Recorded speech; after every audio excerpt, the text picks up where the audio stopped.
You see, we need an individual who could speak truth to power, right? We need someone who can talk about the outsourcing of jobs, right? We need someone to talk about all of these contracts which unfortunately are ripping all of us off. We need a contract, yes? We need a contract, yes? We need a contract, yes? And it's time that we protect the labor movement, and it's time that we respect your benefits and respect all of the work that you have done in the city of New York. It's time that we stand up for working people in the city of New York. And that's why I'm really running for public advocate, because I've been with you. I've been with you on CityTime. I've been with you on a wide range of issues, and now I need for you to be with me. But our work isn't over, because the budget is upon us. And what we really need to do is ensure that this administration does no additional harm. And so we have to ensure that we maintain what we have and get ready for the next administration in 2013. So we've got to hold on. We've got to hold on to what we have and then look forward to making sure that there is a voice in City Hall that recognizes and understands that the working people of the city of New York and that the labor movement is responsible for all the benefits that all of us enjoy. And the labor movement is responsible for the middle class. And this administration, unfortunately, believes that privatization is the right thing. And what we really need to tell him is that privatization only does is raise costs and results in layoff of municipal workers, and that's really not the way to go in the city of New York. And we also need to know that we really need to maintain a living wage. We need raises, we need job protection, job security, because there's too much wage stagnation in the city and that there's growing inequality in our city.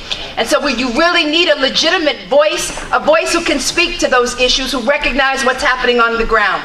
You see, I walked over here, and as I walked over here from 20th Street, I ran into a number of union members who told me that they're afraid that they're going to lose their job, that the consolidation of agencies and power in the city of New York is unfortunately causing them to work beyond 8 hours. And that people are working and working and working, and one, you're not being recognized, two, you're not getting all of the benefits that you should enjoy, and that they're working you to the bone. That they continue to work with you and unfortunately not reward you accordingly. And so that's why I'm running for public advocate, because the Office of Public Advocate is the checks and balances on the mayor of the city of New York. The Office of Public Advocate basically makes sure that the charter is adhered to. It's a charter cop. The Office of Public Advocate sits on the pension board, and that's important. Because it's really critically important that we not cut back on the pensions that you enjoy, that we protect them going forward, and that we invest strategically, and that we increase the rewards to pensioners and retirees going forward. That is so important, and that we not privatize or experiment with your pensions in the city of New York. We cannot afford to do that. I plan on doing when I become the next public advocate of the city of New York is to be the voice for working people in the city of New York. All that I plan on doing when I become the next public advocate is to coalesce and engage in conversations with the labor movement as opposed to attacking them. Because when you attack, you get nowhere. It's about collaboration and discussion. You can hold hearings. So I can continue to hold hearings on outsourcing, on privatization, and on contracts which unfortunately result in the loss of municipal jobs in the city of New York. And the Office of Public Advocate, one, can also litigate. You can initiate litigation to ensure that there's transparency in every city agency, and that is very important. If Mayor Bloomberg would have his way, he would basically disband the Office of Public Advocate. But I argue that it is needed. I argue that someone should not be beholden to Wall Street, should not be beholden to the rich, should think about the other boroughs besides Manhattan. and that we should think about individuals who are struggling in the city of New York, and we should think about the fact that municipal workers is what is responsible for maintaining our city and growing our city, and that's what is critically important. So what we did on CityTime was just the tip of the iceberg. 911, that system we've got to look at. We've got to look at NYCHA and what's happening in NYCHA, right?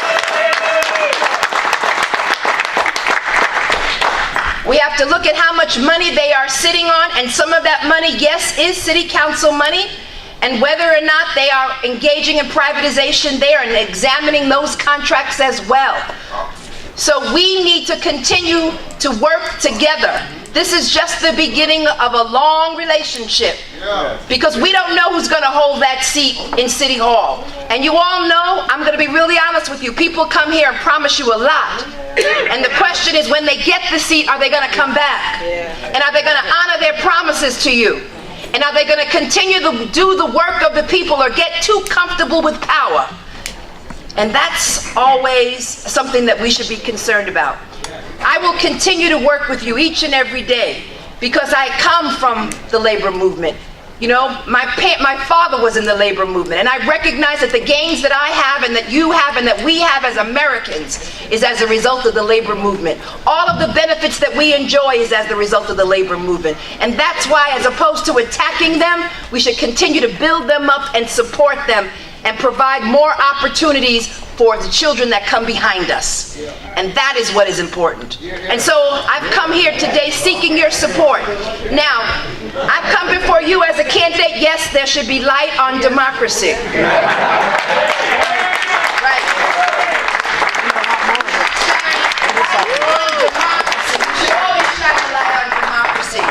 But I come before you today not as the candidate of the rich, right? The rich and the famous. Not as the candidate from Wall Street. I come before you as the candidate of rank and file. I come before you as the candidate of working people. I come before you as a candidate representing those who are struggling in the city of New York, trying to make ends meet. And understand that we have been endorsed by 32BJ, 1707, UAW, CWA. We've been endorsed by corrections. We've been endorsed by firefighters. A number of unions are endorsing the candidacy of Letitia James. So I am the candidate of labor. But the challenge for me is I'm not getting, like I said, Wall Street and a lot of contributions from the rich and famous. But most importantly, you know, money is important, but you represent feet on the ground, troops. You represent individuals who can tell the story of Letitia James in all 5 boroughs. And that's really what I need at this point in time. And I need your support going forward, particularly on election day, to get out the vote. Thank you. Thank you. More than just a candidate, you're a role model. Thank you. You're a role model for so many of us here. We want women to be in the right places. We think you're the one to do it. We're glad that you shared your knowledge. Thank you very much.